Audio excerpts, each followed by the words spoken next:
Y vamos a iniciar hablando del exmagistrado Celso Gamboa, porque de su puño y letra él mismo le escribió al juez que va a decidir sobre su futura o eventual extradición a los Estados Unidos, que revela este documento enviado. Smith Jiménez nos tiene los detalles a continuación. Buenas noches, Smith, adelante con el reporte.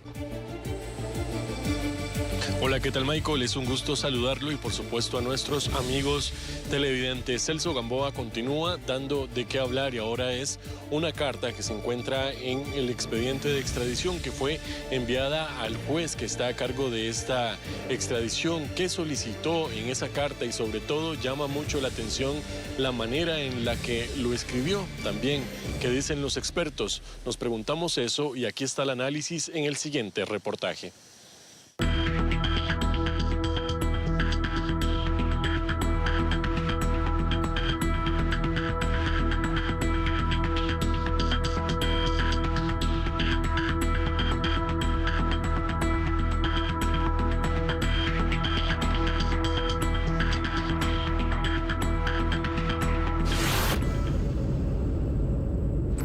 Siendo Celso Gamboa extraditable y cumpliendo prisión provisional en el complejo de la Reforma, escribió de su puño y letra una carta al juez que tiene a cargo su proceso de extradición.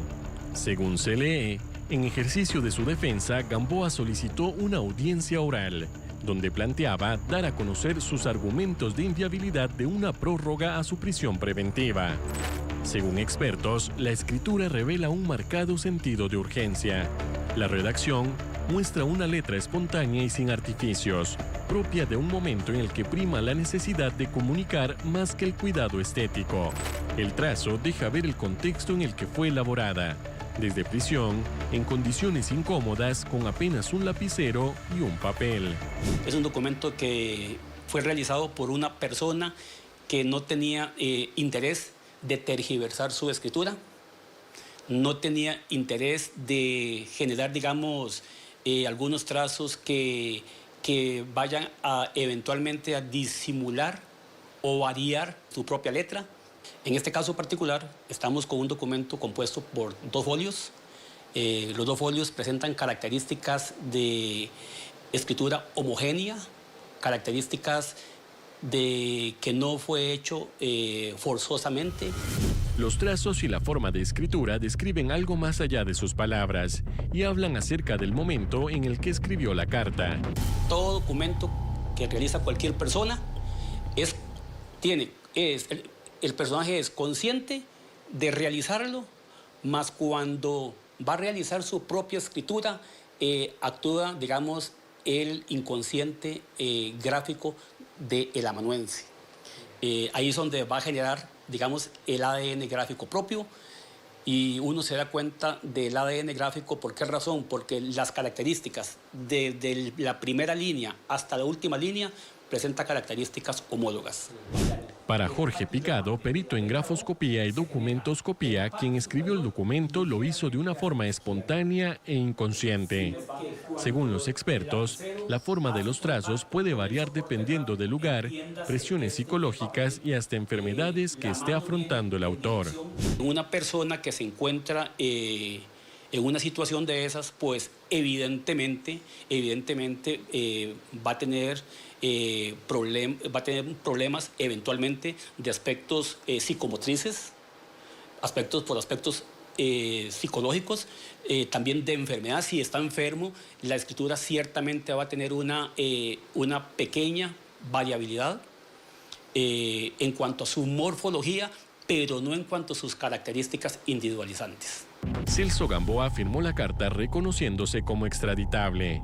Así se lee en el documento que él envió. Con respecto a la letra O, podemos darnos cuenta que la O tiene características de que el ataque de la O es en la parte superior, genera una curvatura, un trazo regresivo y siempre finaliza en la parte superior. Todas las O de ese documento tienen esa misma característica. Otra característica importantísima es otra letra que ahora estaba observando, que es la letra N.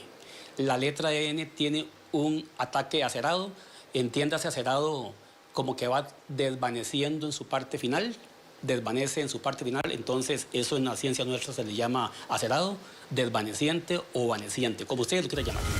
Dicha petición no fue respondida a la brevedad según exponen los defensores de Gamboa. Hasta la fecha, el extraditable se mantiene en prisión esperando la decisión del juez sobre su traslado a los Estados Unidos. Le informó Smith Jiménez Rojas, Noticias Telediario.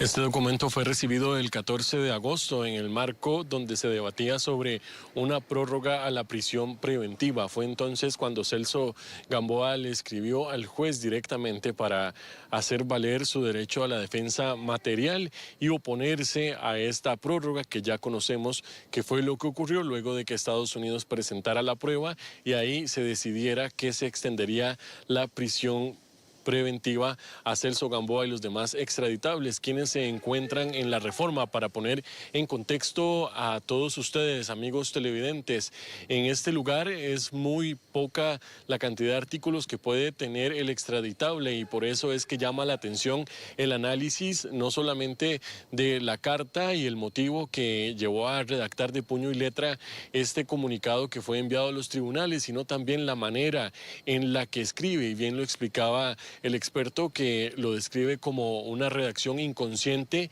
y espontánea. Lo que quiere decir en ese momento es que es una letra que no es planeada y que más bien se acerca muy a la veracidad de la premura que existe en estos lugares y el corto tiempo también que tienen las personas, por ejemplo, para estar con su defensa.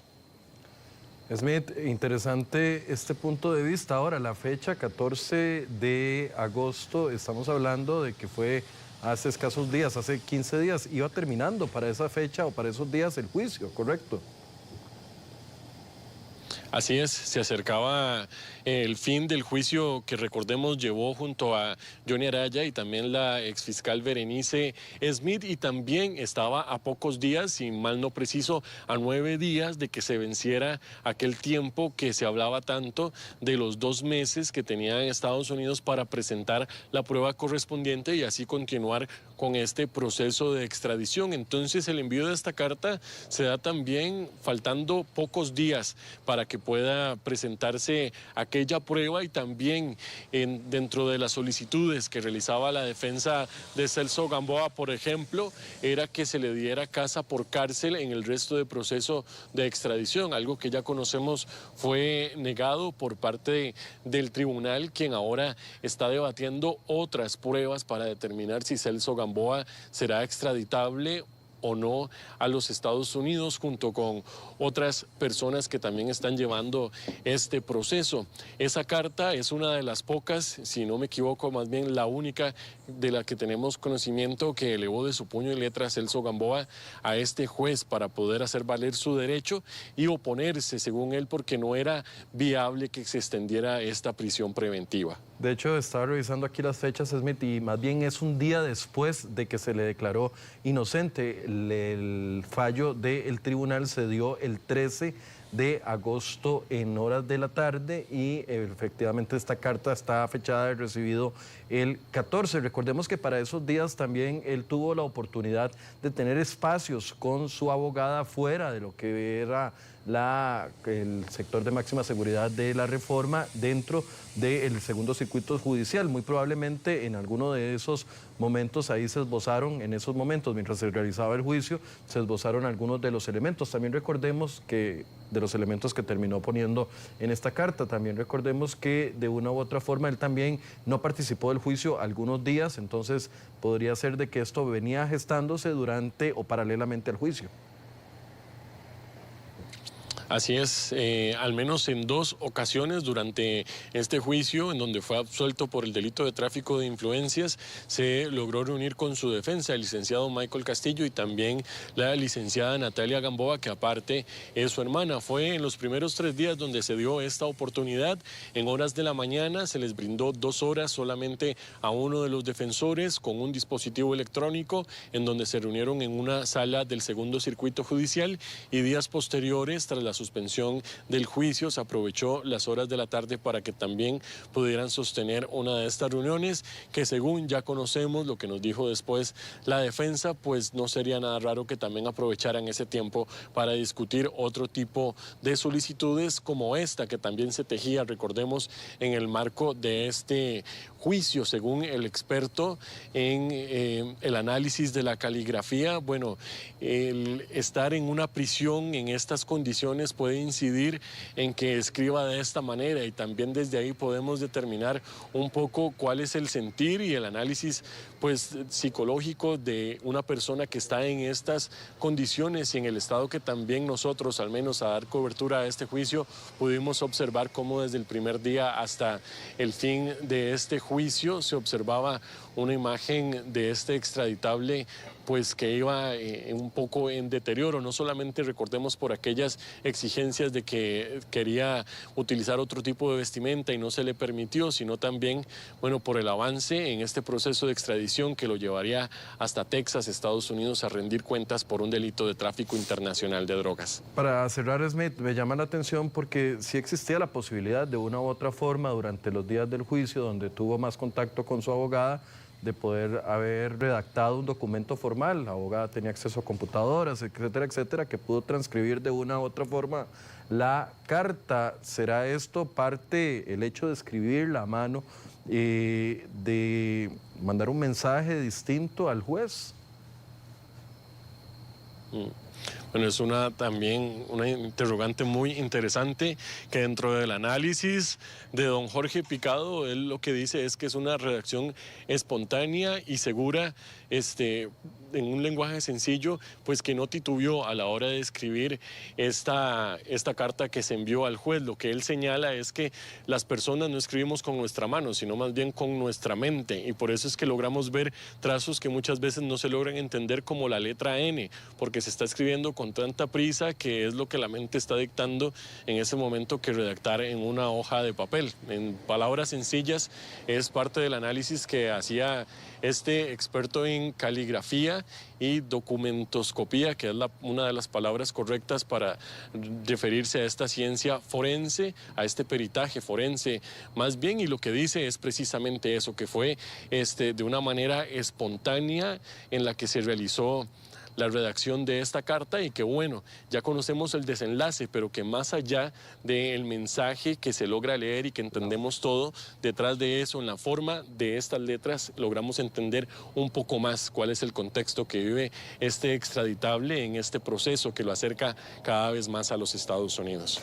Bien, vamos a ver qué sucede en los próximos días con respecto a esto. No tenemos noticia de alguna respuesta o alguna audiencia que se haya abierto hasta el momento para él. Vamos a estar muy atentos a esto, y hoy aprendimos algo nuevo. Trataría de decir la palabra, pero no podría. Usted la logró decir muy bien. ¿La ciencia cómo se llama? Así es, documentoscopía y grafoscopía. Así se llama. Grafoscopía. Y grafoscopía.